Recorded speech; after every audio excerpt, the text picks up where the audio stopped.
আজকে নারী ও আগে মহিলা ও শিশু বিষয়ক মন্ত্রণালয় ছিল, এটার নাম পরিবর্তন হচ্ছে নারী ও শিশু মন্ত্রণালয়।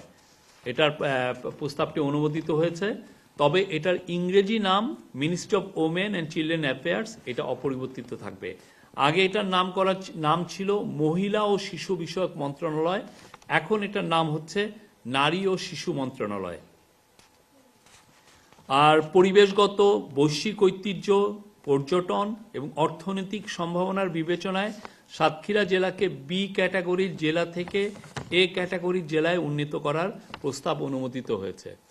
বৈঠকে এটাও ডিসকাশন হয়েছে যে সাতক্ষীরা, আপনারা জানেন গত স্বৈরাচারের সময়ে সাতক্ষীরার মানুষের উপর ভয়ানক নির্যাতন চালানো হয়েছিল। আর আপনি জানেন সাতক্ষীরাতে সুন্দরবন আছে, সাতক্ষীরার এখন সাতক্ষীরার ভোমরা বন্দর এখন একটা খুবই গুরুত্বপূর্ণ একটা বন্দর হিসেবে ইমার্জ করেছে, এবং সাতক্ষীরা আমাদের মানে দেশের জন্য এইটা একটা খুবই ইম্পর্টেন্ট একটা ডিস্ট্রিক্ট। তো সেটা বিবেচনায় এটাকে এ ক্যাটাগরি ডিস্ট্রিক্ট হিসাবে অনুমোদিত হয়েছে। গাজীপুর জেলার পূর্বাচল উত্তর, নারায়ণগঞ্জ জেলায় পূর্বাচল দক্ষিণ, নরসিংদী জেলার রায়পুরার একটা অংশ, কক্সবাজার জেলার মাতারবাড়ি নামে মোট 4টি নতুন থানা স্থাপন এর প্রস্তাব অনুমোদিত হয়েছে। গাজীপুর জেলা এটা হবে পূর্বাচল উত্তর, নারায়ণগঞ্জ জেলার এটা হবে পূর্বাচল দক্ষিণ, যেটা রূপগঞ্জের মধ্যে পড়েছে, আর নরসিংদী জেলায় রায়পুরারই দুইটা ভাগ করে আর একটা থানা হচ্ছে। এটার নামটা এখনো কনফার্ম হয়নি, নামটা পরবর্তীতে জানিয়ে দেওয়া হবে। আর কক্সবাজার জেলার মাতারবাড়ি থানা, আপনারা জানেন মাতারবাড়িতে খুব আমরা ডিপ সি পোর্ট করছি, অনেকগুলো ইম্পর্টেন্ট কি পয়েন্ট ইনস্টলেশন আছে, যেখানে অনেকগুলো বড় বড় পাওয়ার প্ল্যান্ট আছে, অন্যান্য লজিস্টিক্যাল ফ্যাসিলিটিস তৈরি করা হচ্ছে, ওইখানে ফিশিং একটা হাব তৈরি করা হবে। এবং এই কক্সবাজার, মাতারবাড়ি এবং মহেশখালী নিয়ে সম্প্রতি মিডা গঠিত হয়েছে, মহেশখালী ইন্টিগ্রেটেড ডেভেলপমেন্ট অথরিটি। সেই জন্য এইটার বিবেচনায়, এইটার গুরুত্ব বিবেচনায় এখানে একটা নতুন থানার প্রস্তাব অনুমোদন হয়েছে, এটার নাম হবে মাতারবাড়ি থানা।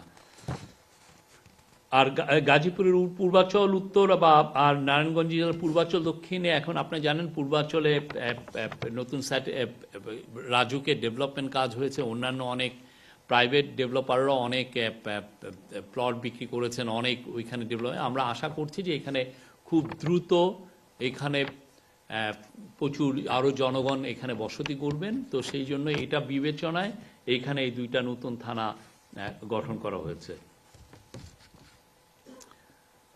আর ঠাকুরগাঁও জেলায় ভুল্লি থানার নামের বানান সংশোধন করে ভুল্লি প্রতিস্থাপন করার প্রস্তাব অনুমোদিত হয়েছে। এই হচ্ছে যে আগেরটা হচ্ছে রস্যুকার ছিল ভুল্লি আগেরটার, এখন যেটা হবে দীর্ঘকার। এছাড়াও মিটিংয়ে বেশ কিছু বিষয়ে আলোচ হয়েছে, সেটাও একটা হচ্ছে যে ঢাকা মেট্রোপলিটন পুলিশ, আপনি জানেন এখন 50টি থানা তাদের আন্ডারে, এটা একটা বিশাল কর্মযজ্ঞ।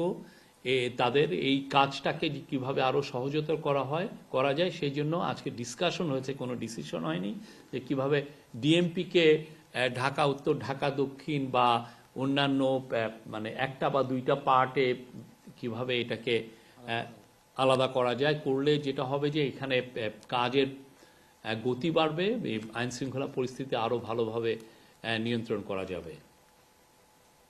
আর চিফ অ্যাডভাইজার আজকের মিটিংয়ে আবার এই নির্বাচনের কথা বলেছেন, এবং নির্বাচনের আগে উনি অস্ত্র উদ্ধারের উপর জোর দিয়েছেন।